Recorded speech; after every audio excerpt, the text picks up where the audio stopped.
నన్ను ఇష్టపడతారు, నన్ను బాగా బాగా లైక్ చేస్తారు చాలామంది. నేను లైక్ చేసినంత మాత్రం పెద్ద పట్టించుకోను. అన్నెసరీగా నన్ను తిడితే ఇంత రెస్పాండ్ అవుతా. ఎప్పుడు మీరు ఇంతమంది ఉన్నారు కదా, శ్రమ తీసేయండి. నేను నా పేరు పోస్తానికి ఇష్టపడండి, మీకు తెలుసు. ఏం చదువుకున్నానో మీకు తెలుసు, ఎలా పైకి వచ్చానో మీకు తెలుసు.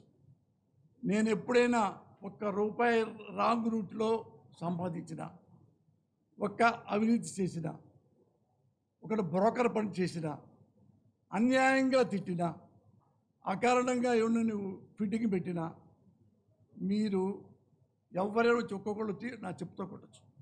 నా లైఫ్ టైంలో పోసారి టైంలో జగన్ గారు నన్ను ఎన్నోసార్లు పిలిచారు. నేనే అవినీతి పరుదలుచుకుంటే ఆయన దగ్గర, సార్ మాకు ఒక 5 ఎకరాలు ఇవ్వండి సార్, స్టూడియో పెట్టుకుంటాం, నాకు ఇస్తాడు. మంత్రి పదవి అడిగాడు, నాకు వద్దన్నా అన్న. మంత్రి పదవి చాలు కదా చాలాటికి, అది అడగండి కావాలంటే, మీరు కావాలని జగన్ గారు అడగండి. మా ఇంటికి వచ్చి చెప్పారు, మీకు ఎమ్మెల్యే కావాలా, ఎమ్మెల్సీ కావాలా, వాళ్ళ బరుసులు ఒక అప్పట్లో 16 ఏళ్ళ కిందట. ఇది అన్నా నాకే వద్దు, నేను చాలామంది సపోర్ట్ చేస్తా, ఉన్నాళ్లలో బెటర్కి చేస్తా. ఇప్పుడు ఉన్నాళ్లలో బెటరు ఈయన, ఇది సోనియా గాంధీ గారి ఆ డిస్కషన్ చూసిన తర్వాత నేను లైక్ చేశా. సర్వీస్ చేస్తా, నేను చేయను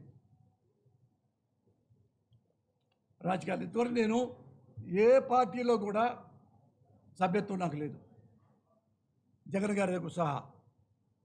ఉన్నాళ్లలో చిరంజీవి గారు ఆయన పిలిచారు, సర్వీస్ చేశాను. చంద్రబాబు మన బాబు గారు మంచిగా ఉన్నప్పుడు నేను సర్వీస్ చేశాను. నేనంటే ఆయనకు చాలా ఇష్టం. రామారావు గారికి నేను సపోర్ట్ చేసి జెండాలు పెట్టాను. ఉన్నాళ్లలో నేను బెటరు, ఇతను సరిగ్గా చేయట్లేదు, ఇంకోళ్ళకి చూజ్ చేసుకుంటాను.